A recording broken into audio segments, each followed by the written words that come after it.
Syed Nana était un homme très influent et respecté à cette époque. Cet incident s'est produit en 1969. Il possédait une grande quantité de terre et pratiquait l'agriculture. Il avait de nombreux ouvriers et possédait également un grand nombre de vaches.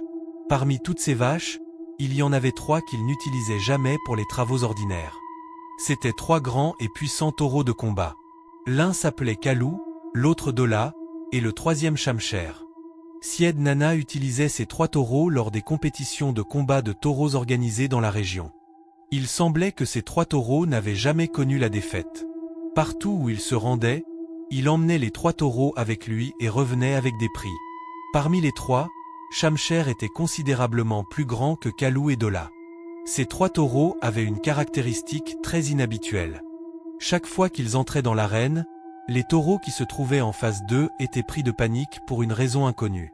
Pourtant, il n'y avait jamais eu un seul incident où l'un de ces 3 taureaux avait attaqué un être humain.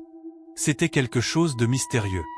Comment ces 3 taureaux pouvaient-ils être aussi incroyablement agressifs et pourtant ne jamais s'en prendre à une personne? Et ce n'était pas tout. Ils ne poursuivaient jamais et n'attaquaient jamais les autres taureaux simplement parce qu'ils les voyaient. Mais dès qu'ils entraient dans l'arène, ils devenaient plus terrifiants encore qu'un lion féroce. On aurait dit que le sol lui-même tremblait lorsqu'il se mettait à courir. En voyant cela, le taureau adverse faisait souvent demi-tour et s'enfuyait au lieu d'essayer seulement de se battre. Et s'il avançait malgré tout pour combattre, il ne pouvait même pas tenir 30 secondes face à l'un de ces 3 taureaux. Il était complètement dominé. Cependant, les 3 taureaux ne combattaient jamais en même temps. Syed Nana savait exactement lequel il devait envoyer dans l'arène. Il emmenait les 3 taureaux à la compétition et observait d'abord lequel allait affronter son propre taureau. Après avoir examiné l'état et les caractéristiques du taureau adverse, il choisissait l'un des 3, Kalou, Dola ou Shamsher. C'est ainsi que les combats se déroulaient. Et Syed Nana remportait presque toujours la première place. Cela continua pendant longtemps, sans aucun problème. Les 3 taureaux étaient gardés dans une étable divisée en 2 parties distinctes. Les autres vaches étaient gardées d'un côté, tandis que ces 3 taureaux étaient gardés de l'autre. Une clôture séparait les 2 parties. Ces 3 taureaux ne se mélangeaient jamais aux autres vaches. Ils restaient simplement tranquilles dans leur propre partie. Puis, une nuit, quelque chose se produisit. La femme de Syed Nana s'appelait Motiar. Une nuit, Motiar sortit pour aller aux toilettes. Comme les toilettes se trouvaient à une certaine distance de la maison, elle devait passer devant l'étable pour s'y rendre. Elle tenait une petite lampe à huile dans sa main. Alors qu'elle passait près des toilettes, elle entendit soudain un bruit. On aurait dit que quelqu'un parlait à l'intérieur de l'étable. Une personne semblait parler, tandis que plusieurs autres répondaient en signe d'accord. Elle faisait des sons comme ou quelque chose de similaire, depuis l'autre côté. On aurait presque dit qu'un professeur était en train d'enseigner quelque chose et que ses élèves répondaient en signe d'approbation. Elle comprit que quelqu'un se trouvait à l'intérieur de l'étable. Elle essaya d'écouter plus attentivement. Puis elle se rendit compte que son mari, Syed Nana, était à l'intérieur. Motiar avait déjà le sentiment que Syed Nana savait quelque chose, ou faisait quelque chose d'inhabituel concernant ces 3 taureaux. Une fois qu'elle comprit que Syed Nana était à l'intérieur, elle continua son chemin vers les toilettes. Mais lorsqu'elle revint des toilettes, la même conversation était toujours en cours. Elle fit alors quelque chose. Elle souffla sur la petite lampe à huile qu'elle tenait dans sa main. Après avoir éteint la lampe, elle s'approcha lentement et silencieusement, pas à pas, de la partie de l'étable d'où provenaient les voix. Elle se plaça à côté de la porte. La porte de l'étable n'était pas complètement fermée. Elle restait généralement légèrement ouverte, non pas parce qu'on craignait que des voleurs puissent entrer, mais simplement pour empêcher les vaches de sortir. À cause de la manière dont la porte de l'étable avait été construite, il était facile de voir tout ce qui se trouvait à l'intérieur à travers l'ouverture. Motiar se plaça sur le côté et regarda à l'intérieur. Ce qu'elle vit était étrange. Dola, Kalou et Shamsher étaient allongés tranquillement d'un côté. Et Syed Nana, que faisait-il? Il était assis là, avec un petit bâton à la main. Il pointait quelque chose sur le sol. Il semblait être en train d'expliquer quelque chose. Celui-ci doit aller par ici, celui-là doit aller par là, vous devez venir de ce côté, vous devez partir de l'autre côté. Et juste devant lui, elle pouvait voir 3 silhouettes. Le cou de ces trois silhouettes était extrêmement long. Nous, les êtres humains, avons une certaine proportion au niveau du cou. Il existe une certaine distance entre les épaules et le cou. Mais le cou de ces trois silhouettes était anormalement long. Elles disaient des choses comme « oui, par ici, oui, par là ». Leur voix était extrêmement déformée. Leur façon de parler n'était pas claire. Leur voix apparaissait puis disparaissait, se coupant au milieu des phrases. C'était presque comme lorsque nous naviguons sur Internet et que la connexion devient soudainement instable. Le son commence à se couper par intermittence. Ou lorsque nous parlons au téléphone portable et que le réseau est mauvais, la voix de l'autre personne devient parfois saccadée et déformée. Leur voix était exactement comme cela. Elle se coupait, était déformée et incompréhensible. Il était impossible de comprendre exactement ce qu'elle disait. Motiar avait également beaucoup de mal à comprendre ce que Syed Nana disait. Sans prononcer un seul mot, elle retourna immédiatement à la maison. Mais une fois arrivée, elle ne dormit pas. Elle resta simplement allongée dans son lit, en silence, à attendre. Après un long moment, Syed Nana finit par rentrer. Dès qu'il entra, Motiar lui demanda « Qu'est-ce qui s'est passé? Qu'est-ce que tu faisais dans l'étable? Et à qui étais-tu en train de parler ?» Syed Nana lui demanda immédiatement « Comment as-tu su que j'étais allé dans l'étable ?»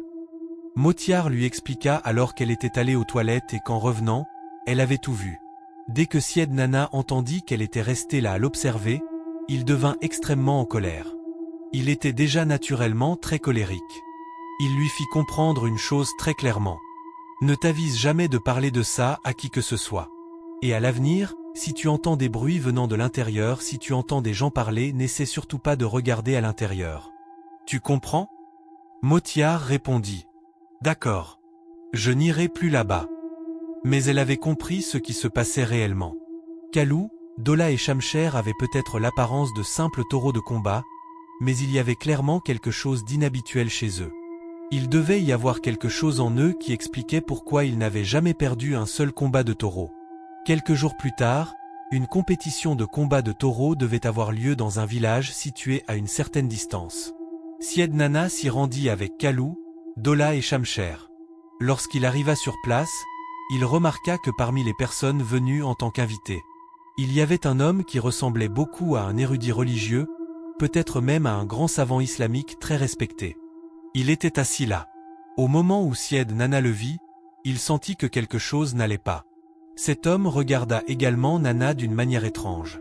Après tout, Nana tenait dans ses mains les cordes de Kalou, Dola et Shamsher. L'homme regarda Nana une fois. Puis il regarda les taureaux de combat. Il les observait du coin de l'œil.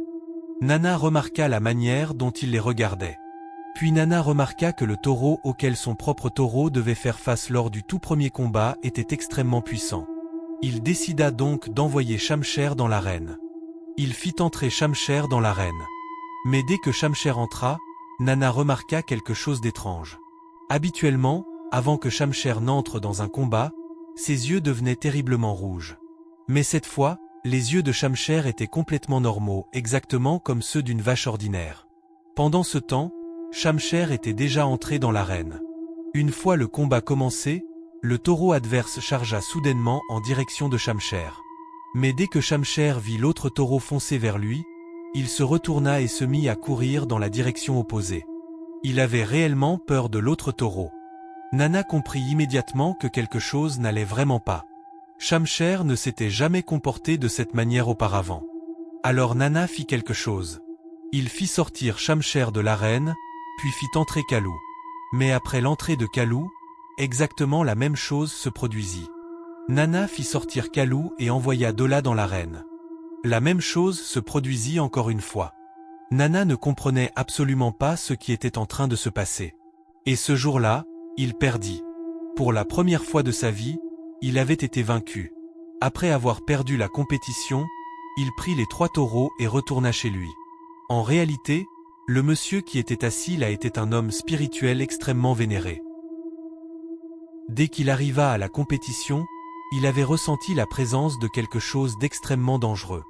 Il savait que si quelqu'un avait utilisé de la magie noire ou un quelconque autre moyen surnaturel pour placer des entités surnaturelles à l'intérieur des taureaux, il pouvait faire quelque chose.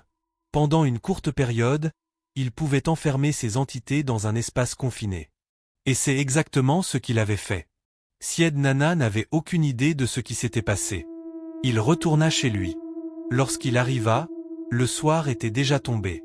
Il attacha les 3 taureaux de combat dans l'étable. Peu de temps après les avoir attachés, alors qu'il se trouvait encore à l'intérieur de l'étable, il entendit soudain quelqu'un l'appeler derrière lui. Lorsqu'il se retourna, il vit 3 silhouettes debout devant lui. C'étaient exactement les mêmes 3 silhouettes que sa femme, Motiar, avait vues cette nuit-là. L'une des silhouettes parla. « Sais-tu que nous avons été emprisonnés pendant une courte période ?» Syed Nana répondit. « Oui. Je pouvais comprendre que quelque chose n'allait pas. Parce que vous n'étiez pas à l'intérieur de mes taureaux. Si vous aviez toujours été à l'intérieur d'eux, ils auraient remporté le combat. » Alors l'un des djinns dit. « Écoute, tu sais déjà que nous sommes des djinns d'une nature extrêmement puissante et féroce. Nous sommes des êtres extrêmement redoutables. Il est incroyablement difficile de nous maîtriser. » Cet érudit le savait. Il savait qu'il ne pourrait pas nous garder prisonniers très longtemps. Il a donc créé une barrière et nous a enfermés à l'intérieur pendant seulement une courte période. Et en très peu de temps, nous avons réussi à briser cette barrière et à nous échapper. Il ne nous a pas emprisonnés définitivement. Mais il a tout de même réussi à nous chasser de ces taureaux. Maintenant, cependant, nous ne pourrons plus faire grand-chose. Syed Nana devint profondément inquiet. Il retourna à l'intérieur de la maison, l'air extrêmement abattu. Pour la première fois, il venait de subir une telle humiliation. Il avait toujours gagné. Mais cette fois, il n'avait pas réussi à remporter le combat. Motiar était allongée dans son lit. Elle voyait bien que Nana était bouleversée, mais par peur, elle n'osa même pas lui demander ce qui s'était passé. Le lendemain matin, Motiar ne trouva pas Nana. Elle pensa qu'il s'était peut-être réveillé plus tôt et qu'il était allé quelque part à proximité. Elle se rendit donc à l'étable. Elle pensait qu'elle allait simplement libérer les vaches. Mais lorsqu'elle entra dans l'étable, elle vit quelque chose d'horrifiant. Les 3 taureaux Kalou, Dola et Shamsher se tenaient d'un côté. Nana était allongée de l'autre côté de l'étable, dans la partie où les 3 taureaux de combat étaient normalement gardés. Les taureaux étaient attachés de manière à ce qu'ils ne puissent pas passer de l'autre côté. Ils ne pouvaient même pas s'approcher jusque-là. Mais Nana était allongée là, mort, dans un état terriblement mutilé. Lorsqu'elle le vit, Motiar se mit à crier et à appeler à l'aide. Les habitants des environs accoururent. Plusieurs ouvriers qui logeaient également dans la maison se précipitèrent eux aussi sur les lieux. Lorsqu'ils virent Nana, ils comprirent qu'il avait été frappé à plusieurs reprises par les sabots des taureaux. Il y avait des marques de sabots sur différentes parties de son corps. Les sabots étaient couverts de terre, et cette terre avait laissé des traces et des marques sur son corps. Il avait été battu si violemment que son corps entier était couvert de blessures. Lorsqu'ils essayèrent de soulever Nana, son corps semblait étrangement mou. C'était presque comme s'il n'y avait plus aucun os à l'intérieur de son corps. On aurait dit un ver, sans aucun os. Il semblait que chaque os du corps de Nana avait été réduit en morceaux. On aurait dit que tous les os de son corps s'étaient transformés en eau. Nana fut sortie de l'étable. Toutes les dispositions nécessaires pour ses funérailles et son enterrement furent prises. Le jeune frère immédiat de Nana décida alors qu'il vendrait les 3 taureaux. Motiar avait déjà raconté à son beau-frère, le jeune frère de Nana, ce qu'elle avait vu cette nuit-là. Après avoir tout entendu, le jeune frère de Nana décida qu'il n'était plus possible de garder ces 3 taureaux. Il fallait les vendre. Cette nuit-là, après que les funérailles et l'enterrement de Nana eurent été achevés, son jeune frère fit un rêve. Dans son rêve, il vit une silhouette avec un cou extrêmement long. La silhouette se tenait debout avec 3 taureaux. Dès qu'il vit les 3 taureaux, il les reconnut. Kalou, Dola et Shamsher. La silhouette lui dit « Ne pense même pas à vendre ces 3 taureaux. Lorsque tu te réveilleras, égorge ces 3 taureaux au nom d'Allah. Après les avoir égorgés, distribue leur viande parmi tes amis, les orphelins et les pauvres. Les membres de cette famille ne doivent pas manger cette viande. » Lorsqu'il fit ce rêve, il pensa qu'il devait suivre exactement les instructions qui lui avaient été données. Ce n'était pas quelque chose qu'il pouvait ignorer. Il remarqua également que les 3 taureaux semblaient être extrêmement malades. Ils étaient devenus très faibles. Pourtant, Il n'avait jamais eu de problème de ce genre auparavant. Soudainement, il semblait terriblement malade. Il pouvait à peine tenir debout. C'étaient les mêmes taureaux qui avaient autrefois dominé les arènes de combat, et maintenant ils avaient à peine la force de rester sur leurs pattes. Après avoir fait ce rêve, il agit très rapidement. Il égorgea les 3 taureaux et distribua leur viande exactement comme cela lui avait été indiqué dans le rêve. Après cela, la famille ne rencontra plus jamais aucun problème. Cependant, le jeune frère de Nana pensa plus tard qu'il pourrait peut-être acheter 2 nouveaux taureaux et continuer la tradition des combats de taureaux. Il acheta donc 2 taureaux. Mais chaque fois que ces 2 taureaux étaient emmenés à proximité de l'arène de combat, ils tombaient soudainement malades d'une manière étrange. Oublié le fait de combattre, ils pouvaient à peine marcher. Il devenait même difficile de les ramener à la maison en les tirant. Les 2 premiers taureaux qu'il avait achetés finirent par mourir. Et lorsqu'ils moururent, leur corps semblait comme si un taureau extrêmement puissant les avait frappés à plusieurs reprises avec ses sabots. On aurait dit qu'ils avaient été battus à mort par les sabots d'un autre taureau extrêmement puissant. La même chose se produisit 2 fois. Au total, 4 taureaux moururent de cette manière étrange. Après cela, le jeune frère de Nana comprit enfin qu'il ne pouvait plus continuer ainsi. Tout devait s'arrêter là. Et après cela, il ne reprit plus jamais cette pratique. Alors, chers auditeurs, voilà ce qui s'est passé. Maintenant, réfléchissez-y attentivement. Ces 3 djinns extrêmement puissants, qui étaient considérés comme des djinns de nature Sila, avaient été contrôlés et placés à l'intérieur de ces taureaux. Et tant que ces djinns restaient à l'intérieur des taureaux, ceux-ci remportaient leur combat. Et la mort de Nana était également liée à tout cela. Lorsque cet homme spirituel sépara ces djinns Sila des taureaux, les djinns furent essentiellement libérés. Ils attendaient simplement une occasion. Et lorsqu'ils trouvèrent cette occasion, ils tuèrent Nana. Il y a une chose qui est absolument certaine. Essayer de contrôler les djinns et de leur faire accomplir certaines choses pour soi n'aboutit jamais à une bonne fin. Dès qu'ils en ont l'occasion, ils peuvent complètement détruire la personne qui a essayé de les contrôler.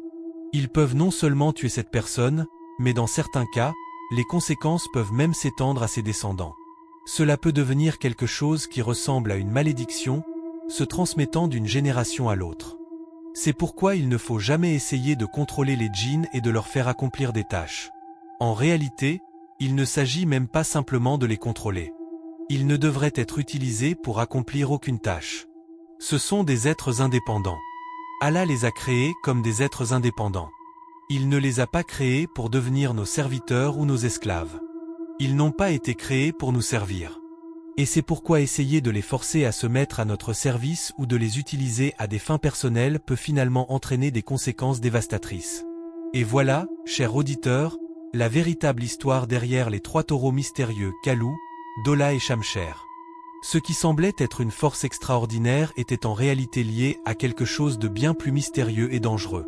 Au final, la tentative de contrôler des êtres surnaturels a apporté la tragédie à ceux-là même qui pensaient les avoir maîtrisés. Voilà la véritable histoire derrière cet incident.